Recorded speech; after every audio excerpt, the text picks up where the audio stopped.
Okay, All right, So today I'm chatting with Lisa Pinnock. She is our founding FemCity Markham leader, and she's also a global member, and she's also a director for FemCity. You have so many hats. She is a serial entrepreneur and a social entrepreneur. She's always looking at ways that she can add love and benefiting her community through the ways that she shows up in the world. What I love most about Lisa is that she's just always a shining light in this world. And yeah, you always share such great wisdom, Lisa. So I'm so excited to interview you today and kind of mix the tables around. Usually you're interviewing me, so I get to interview you. This is fun. Let me go ahead and remove my video. Okay, so my first question to you is, how has FemCity changed your life? I love starting with those big questions. Before I joined FemCity 4 years ago, I think I was more content and comfortable being on the sidelines. I'd watch people experiencing success and growth and making connections, but somehow I didn't think that sort of expansion was for me.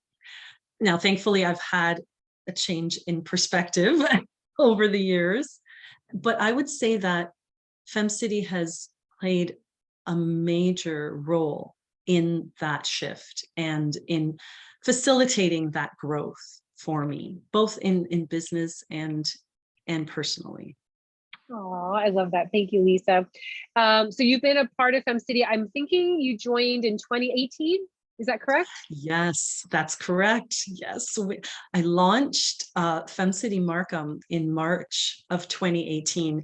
But what was interesting that what preceded that stepping into the leadership role was watching our wonderful COO and my dear friend Lynn Pelzer, doing FemCity Toronto, the launch of that chapter. Yeah. Online and connecting with various people, some of whom I knew virtually, and I thought, wow, this looks interesting. These ladies are definitely having fun.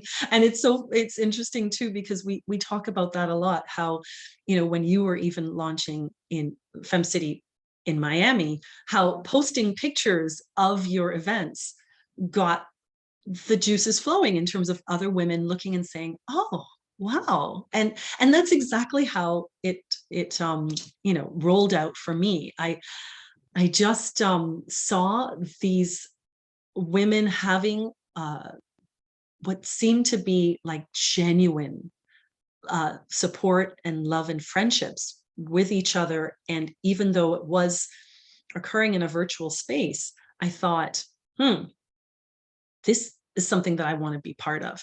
And it has exceeded my expectations on many levels. I mean, just like blown them right out of the water, in fact. But I think that, when I reflect on the last 4 years, it's really the connections that I've made that have been deeper than I had imagined at the outset. That has really been, that's what's resonated the most. And I think of how many of the women that I've met through FemCity have now become near and dear friends to me in a myriad of ways. So, there definitely is a lot to say for being in a space where those connections that you're making are not just about business transactions. In fact, it goes to such a deeper level, and that can be felt in the ways that matter. Oh, that's beautiful. Thank you so much, Lisa. And how has FemCity specifically helped your business? I know you've launched so many new ventures. Yes. How has that helped you? Well, I think of the most recent venture that I've had the privilege, I've had just an amazing experience in writing over the last few years. And with launching the 2 books that are coming out in the fall that I have done alongside 39 other women who've written chapters for Uncover Your Light, I think back to the fact that a lot of the connections with finding those co-authors was made through FemCity. I mean, it's just, it's just really eye-opening to think of how many of those connections have have developed into something much more than I had even imagined. And it's great too to think that even the fact that I started writing in the first place was through a connection with FemCity. And Lola Small, who led the Hamilton chapter, we were launching our chapters simultaneously. And when I met her, lo and behold, she was lead authoring a book. This is back in 2020. And she asked me to be part of it. And that, lit a fire in me to write again. And I didn't even know I had that ability in me. It was there, but it was just dormant. Yeah. But, in both cases, both my book projects and then the original one that I wrote with Lola, Women Let's Rise, that came about and was really just amplified by the women I knew in FemCity. Oh, I love that, Lisa. Oh my gosh, I have chills. Love that. So you mentioned 2020, and of course, the pandemic has happened, is happening, is we're coming out of it. How did you, I guess, how was FemCity supportive of you during the pandemic, especially during the shutdown? Were there any benefits to being a part of FemCity that you found that helped? Yes. Oh, there were many, but I will share just, a personal story during the start of the pandemic. And I'm sure you'll remember this, Violet, because you were instrumental in this happening.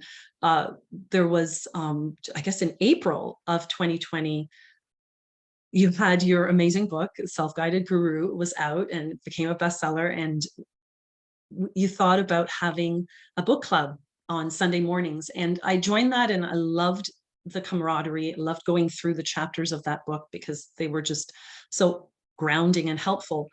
But what I really remember distinctly, and am so grateful for this, is that fast forward to May, and the meeting that we were planned to attend right after George Floyd's murder was really difficult for me. And I messaged you that day and I said, I'm going to be there, but I don't really know if I'll be there because I'm just in so much pain right now. And my emotions are all over the place. And I'm sure many people can relate to how gut-wrenching that was. And I had to go back in our messenger chat quite a way, but I wanted to find this because it really spoke to me.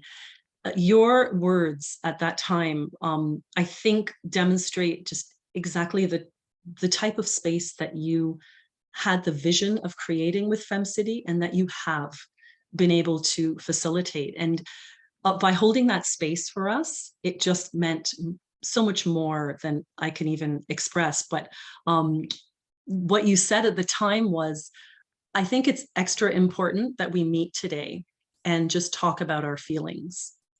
And I think that that's really encapsulates so much of what I love with FemCity. It's that you don't have to try and be someone else or try and pretend like you don't have issues and problems and gut-wrenching reactions to things that happen in life. You can be you and still feel that you can be seen and heard. And that's something that's incredibly powerful and special. Oh, thank you. I'm actually like tearing up hearing that. That was such a tough time. Boy, gosh, it's, they always say like time helps to heal, and you don't realize it until you reflect back to where we were and how we are now. Like time definitely helps to heal. My next question is, you have your FemCity Markham growing community. It's so beautiful. It's continuing to grow, and I'm so excited for what you have planned for it for the remainder of the year and beyond. How or what are the ways that you encourage colleagues or business associates to just try out FemCity for free, just trying it out to see if it's a good fit for them? What are some of the ways that you have found that helps people understand the value? Yeah, gosh, it's such a great question, because I find that no matter who I'm speaking with, and in whatever venue I find myself in, that invariably FemCity is going to come up. And I think that what I try to share the most with others who've never experienced it, because once you have, let's face it, you either right away Yeah. if it's a fit for you, right? But what sets FemCity apart is that the intention with which the women here come with, and that being one of service and of support and of non-judgment and just love, and we all know like attracts like. Yeah. And so I think that the fact that those parameters and those expectations are just part, and it's infused in what FemCity brings, is so beautiful. And it really does mean that when you're in the company of femmes, you can see that play out so often, that it'll be a matter of, how can I support this person, not what can I get from this person. Yeah. It's a totally different mindset shift, and I think it has a lot to do with the intention of that you show up with. I had a coffee chat actually with a brand new global member just yesterday, and that was one of the things she shared with me, is that she has felt a level of support that's way beyond anything that she's experienced before in many other groups here in Toronto, because she's also from the GTA. So yeah, that mantra comes up again and again, because it's true. Oh, that's beautiful, Lisa.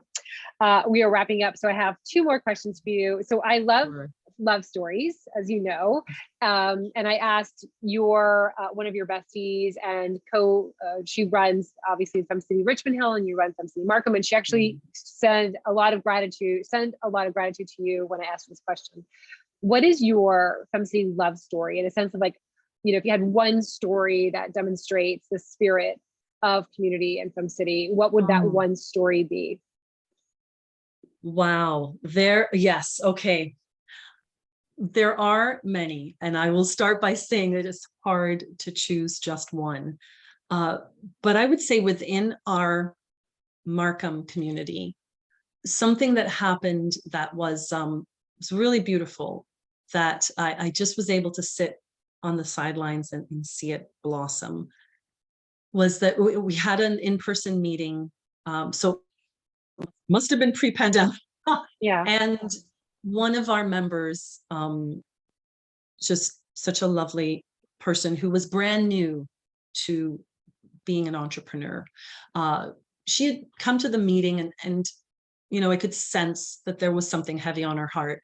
She did share later on during the small breakout groups, because what we do with the curriculum, with the worksheet, is that we talk about it all together, and then we go into groups of two or three, and just kind of get a little more intimate Yeah. with those questions. And she shared later on in the large group, that part of the meeting was so meaningful for her, because she had come that night not really knowing if she should be there, because she had just lost not one but two family members to illness. And it's never easy to go through that type of loss, but to have two within weeks Yeah. is really difficult. And the two women that she was with, and I also firmly believe that things don't happen by accident, and that those three were meant to be together. They provided a level of support that she was blown away by, because it was just so immediate and offered freely, and very just very moving to her, that they were there, not putting everything else aside of what we were doing as a group. She felt that they were there for her. And when she shared that, widely through tears at the end of the meeting. It just, it still gives me chills to think that is how we show our love in Yeah. FemCity. Yeah. Yeah, it's just, I think it's a great example of that. Beautiful. Anything you want to add, Lisa? That's my last question to you. Anything you want to add? Yeah, the only thing I would say to anyone considering joining is that, like any group, FemCity isn't for everyone, but those who it's for, you'll know within one meeting, whether that's virtual or in person. And so just, it's worthwhile to just try it out and see if it is a fit. And in closing, I just want to say, Violet, so much admiration and gratitude needs to be given to you for creating this space where we can show up as our authentic selves and really nurture each other, support each other, and be nurtured in return. And that also doesn't happen by accident. It's very intentional, and it's clearly coming from your vision for FemCity. So thank you. Oh, thank you, Lisa. Thank you. That was beautiful. We hear him. Stop.